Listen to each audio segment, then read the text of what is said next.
seu direito.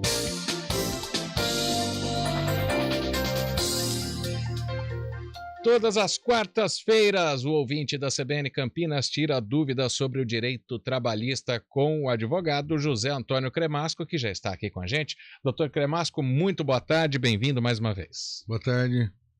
Bom, vamos começar com a primeira pergunta, então. Final do telefone 6241, está esperando desde a semana passada para fazer essa pergunta.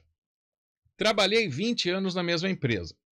A empresa desfez a sociedade e todos foram demitidos,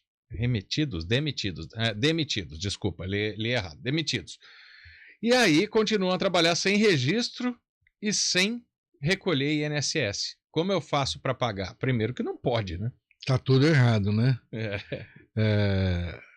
Ele está continuando na mesma atividade, na mesma empresa. O que ele pode fazer para não entrar em conflito com esse empregador e até ser demitido por retaliação, por cobrar direitos, ele pode fazer uma denúncia anônima no Ministério Público do Trabalho da 15ª Região, é MPT 15.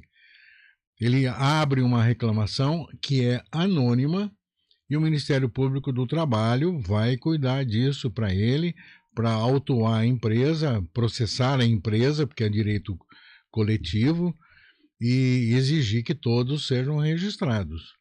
Se ele não quiser fazer isso, ele vai guardando provas de que ele trabalhou, tirar cópia do cartão de ponto, e o dia que a empresa demitir, ele vai entrar com o fundo de garantia do recolhimento do INSS. O prejuízo é se ele sofrer algum acidente, por exemplo, ele vai ter problema. Mas é garantido, mesmo no futuro ele tem essa garantia. E isso, doutor Cremasco, a gente pode ampliar para qualquer cargo, para qualquer profissão. Uma pessoa chega, olha, eu vou te contratar agora, mas eu ainda não vou te registrar. Prometo te registrar em algum tempo, tal. Esse acordo no bigode, no fio do bigode, não existe, né? Se a pessoa trabalhar um dia sem registro, ela pode mover uma ação. Então, essa situação que você está levantando é muito comum, dos dois lados. O empregado que chega para o empregador, não, eu não quero registrar a carteira, eu quero ficar 30 dias, 90 dias na experiência sem anotar a carteira para não sujar a minha carteira. Isso é um absurdo. Qualquer anotação na carteira de uma semana, de 15 dias, não significa que vai sujar a carteira ou a vida funcional dessa pessoa. A recomendação para o empregador, não aceitar essa situação. Por quê? Numa eventualidade de um acidente do trabalho, no primeiro dia, no segundo dia, isso não é descartável, o empregador vai ser responsável por isso. Então, o empregador não pode, em hipótese alguma, em argumento nenhum, principalmente, porque eu recebi o auxílio, eu não posso anotar carteira, eu estou recebendo seguro-desemprego, eu não quero anotar carteira, eu quero trabalhar sem registro. Depois ele vira tudo isso, dizendo que o patrão não quis registrar, e aí ele vai pagar com juros, correção monetária, os encargos trabalhistas. Bom, para o lado do empregado, também a hipótese é verdadeira. Você vai trabalhar na experiência, se passar eu te registro. Isso não pode acontecer, isso não existe, não é legal. Então, começou a trabalhar, me dá a sua carteira, pega um recibo, recebi de fulano a carteira de trabalho, fez as anotações, se não for digital, nós estamos falando na carteira física, fez as anotações, toma a sua carteira, pega um recibo. Recebi da empresa tal a carteira de trabalho. Por quê? Tem acontecido na justiça processo de dano moral, danos morais, cobrando que a empresa extraviou a carteira. Se não tem esse recibo, vai ser condenado a pagar uma indenização. E aí não tem... Geralmente, quando se entra com uma ação, ela vai ficar... A maioria das vezes, ou até 100%, isso eu quero até que o senhor responda, vai ficar sempre do lado do empregado e não do empregador. Não, isso não. É mito. É mito? É mito. A Justiça do Trabalho fica a favor da lei e das provas. Se as provas forem falsas e mentirosas e o juiz não perceber, aquilo vira verdade. Uhum. Né? Quer dizer, que hora que você entrava? Às 7 da manhã. Que hora você saía? Às 7 da noite.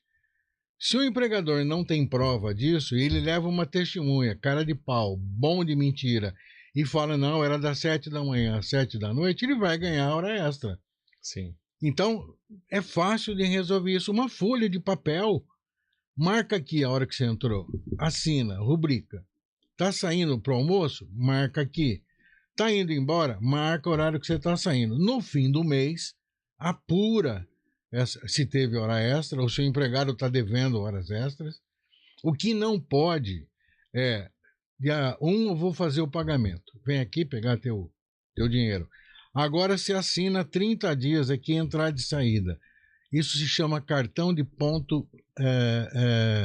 manual. Não, além de manual, mas britânico. Britânico. Todos os dias ali entra às 7 e sai às 4 da tarde.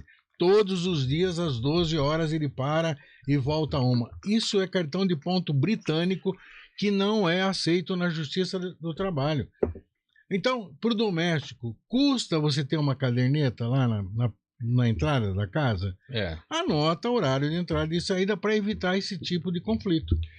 Tá certo. E o britânico, ele em muitas empresas a gente já viu, ele é utilizado porque às vezes as pessoas deixam para preencher no fim do mês, né? Não é assim que funciona, Aí né? Perdeu a prova. Tá certo. Bom, vamos às perguntas dos nossos ouvintes, que agora tá legal, né? O nosso quadro tem 10 minutos, os ouvintes começam a mandar no começo, então dá para o senhor responder um número maior de perguntas ainda, né?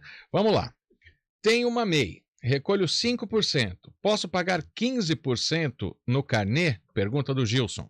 Pode, para complementar e ter todos os benefícios previdenciários. Com os 5%, ele só vai ter aposentadoria por idade. Com os 20%, ele tem aposentadoria por tempo de contribuição. O ideal é fazer um levantamento se ele consegue obter a aposentadoria por tempo de contribuição. Se for só por idade, fica nos 5%, economizando o dinheiro. Bom, vamos seguir aqui porque tem mais, viu, doutor Cremasco? Essa também veio da semana passada, nosso ouvinte final do telefone 4050. Trabalhei 1 ano com o meu furgão. Uma empresa me pagou como motorista, mas não pagou a minha diária da van. Somente o salário do motorista. O que tenho que fazer? Aí, se não tiver um acordo com o empregador, o que é difícil, né? O ideal é entrar com uma reclamação trabalhista cobrando essa diária, o desgaste do furgão. Ele pode fazer até na Justiça do Trabalho, que é uma justiça que não tem custos para distribuir a ação. Esse seria o melhor caminho, porque senão ele vai passar o tempo e vai ficar sem cobrar. Uma outra pergunta aqui do Jonas, eu estou até estudando para ver do que se trata, uma revisão do Fundo de Garantia que vai ser julgada no Supremo dia 20 de abril, a ação direta de constitucionalidade relacionada à revisão do Fundo de Garantia. Uma ação solicitando a substituição do índice utilizado para atualizar o saldo, a taxa referencial de 0,048 mais juros de 3%. Confesso que eu não estava por dentro disso aqui. Não sei se o senhor está sabendo, doutor Cremasco, sobre essa. Sim, esse é o tema do dia. Vai dar em alguma coisa? Se for julgar juridicamente, vai. Se for julgar pensando nos gastos que a Caixa e o governo vai ter, pode ter uma manobrinha aí para quebrar o galho no aspecto financeiro. Agora, em termos de direito, tem. Por que isso? Primeiro, é verdade que dia 20 de abril está marcado o julgamento que a gente espera que aconteça, porque tem milhares e milhares e milhares de trabalhadores esperando isso. Por que essa discussão? Porque o próprio Supremo Tribunal Federal, julgando um processo de correção do dinheiro de desapropriação, disse que a TR não era índice para corrigir o dinheiro da desapropriação. Ora, se a TR não é para corrigir o dinheiro da desapropriação, também ela não pode servir para corrigir o saldo do Fundo de Garantia. E tem uma lógica nisso, né? Então, se o Supremo aplicar essa lógica que ele mesmo criou, porque as ações de correção do fundo foram originárias dessa decisão, se for aplicar a orientação do próprio Supremo, a ação é procedente e é muito dinheiro envolvido, muitos os processos no Brasil inteiro que estão paralisados aguardando essa decisão. E agora eu vou voltar lá na primeira pergunta com essa última. Não registrou um dia, perdeu um dia de fundo de garantia. De INSS, de fundo de garantia. De tudo, né? De tudo. Né? Não adianta. E depois é o motivo até da ação, né? Depois quando as pessoas entram, né? Só Você que... pode cobrar o aviso prévio de 30 dias, o 13º, um 12avos de 13º, um 12avos de férias. Imagina um dia, o empregador vai gastar quase 40 dias por um desleixo, por um descaso. E o fundo de garantia ele tem algumas peculiaridades, né? Até o saque aniversário, por exemplo, está deixando de existir, né? Algo que está sendo estudado, né? Então é um dinheiro que é um fundo, né? Não pode ser feito o saque a qualquer momento, como uma caderneta de poupança, por exemplo. Não deve, né? Não deve. Não deve, porque quando você vai utilizando esse dinheiro no saque aniversário, nas demissões e tal, o dia que você estiver desempregado, você não tem nenhuma garantia. Você sai da empresa com um pouquinho de dinheiro. Então, o ideal é que o fundo de garantia sirva, e foi por isso que ele foi criado, para dar uma garantia na doença e no desemprego, na aposentadoria. Bom, nosso tempo terminou, chegou uma pergunta interessante aqui do nosso ouvinte que vai ficar para a semana que vem, final do telefone 2156, ele pergunta sobre um período de contribuição por MEI, outro por carteira, né?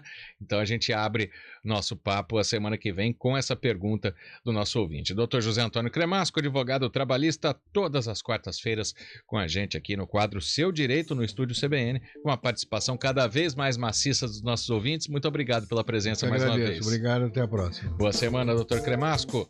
Agora 3h26 e olha...